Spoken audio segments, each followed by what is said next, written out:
बांग्लादेश, जो कभी भारत का करीबी सहयोगी हुआ करता था, अब वही बांग्लादेश धीरे धीरे अपने रणनीतिक फैसलों में बदलाव कर रहा है। बांग्लादेश के अंतरिम सरकार के मुख्य सलाहकार डॉक्टर मोहम्मद यूनुस का चीन और पाकिस्तान के साथ बढ़ता सहयोग भारत के लिए चिंता का विषय बन चुका है। हाल ही में BIMSTEC समिट के दौरान बांग्लादेश के प्रधानमंत्री ने भारतीय प्रधानमंत्री नरेंद्र मोदी से मुलाकात की थी। दरअसल बांग्लादेश ने अब चीन और पाकिस्तान को अपनी प्रमुख रणनीतिक परियोजनाओं का जिम्मा सौंपा है। इसमें एक पोर्ट और एक एयरबेस शामिल है, जो खास तौर पर भारत के लिए चिंता का प्रमुख कारण बना हुआ है।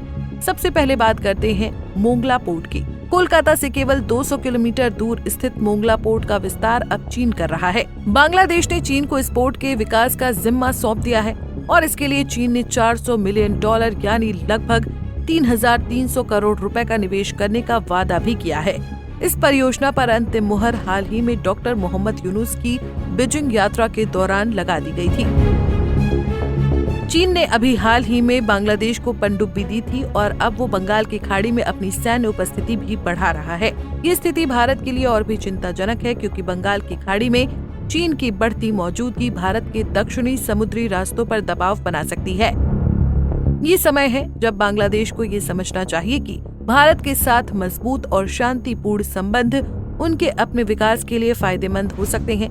किसी भी बड़े पड़ोसी देश से विवाद खड़ा करना न केवल क्षेत्रीय स्थिरता के लिए खतरा है, बल्कि बांग्लादेश के लिए भी विनाशकारी हो सकता है। बांग्लादेश की विदेश नीति के इन महत्वपूर्ण मोड़ों पर नजर रखना जरूरी है, क्योंकि ये निर्णय न केवल भारत बांग्लादेश के रिश्तों को प्रभावित करेंगे, बल्कि क्षेत्रीय सुरक्षा और शांति पर भी गहरा असर डाल सकते हैं। दूसरी ओर बांग्लादेश की सरकार लालमोनिरहट जिले में एक सैन्य एयरबेस बना रही है, जो भारत के सिलीगुड़ी कॉरिडोर से केवल 120 किलोमीटर दूर है। इस एयरबेस को लेकर पाकिस्तान के साथ बांग्लादेश का बढ़ता सैन्य सहयोग भी ध्यान खींचता है। बांग्लादेशी पायलट अब पाकिस्तानी JF-17 फाइटर जेट उड़ाने की ट्रेनिंग पाकिस्तान में ले रहे हैं। हाल ही में 5 अधिकारियों को ट्रेनिंग देने के लिए पाकिस्तान भेजा गया था। इस सैन्य सहयोग से ये स्पष्ट होता है कि बांग्लादेश पाकिस्तान के साथ अपने रिश्तों को मजबूत करने में जुटा है और ये भारत के लिए एक गंभीर चुनौती बन सकती है, क्योंकि भारत के सुरक्षा हित इस क्षेत्र से गहरे जुड़े हुए हैं। आपको बता दें, जब बांग्लादेश में शेख हसीना की सरकार गिरने से पहले विपक्षी गठबंधन ने इंडिया आउट कैंपेन शुरू किया था, तब से ये संकेत मिल रहे थे कि बांग्लादेश भारत के प्रति अपने रिश्तों में बदलाव लाने की कोशिश कर रहा है। अब डॉक्टर मोहम्मद यूनुस की पार्टी ने भी भारत के खिलाफ खुलकर बयान देना शुरू कर दिया है। हाल ही में डॉक्टर यूनुस की पार्टी NCP ने पाकिस्तान के हाई कमिश्नर को अपने स्थापना दिवस पर बुलाया। ये कदम बांग्लादेश के नए विदेश नीति की ओर इशारा करता है, जिसमें पाकिस्तान और चीन के साथ बढ़ते संबंध दिखाई देते हैं।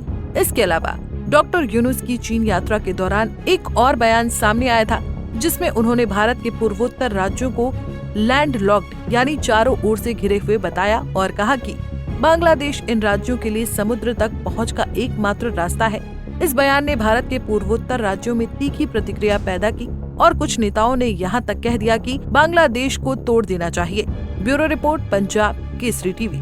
हमसे जुड़े रहने के लिए हमारे YouTube चैनल को सब्सक्राइब करें और नई वीडियो की नोटिफिकेशन के लिए बेल आइकॉन को दबाएं।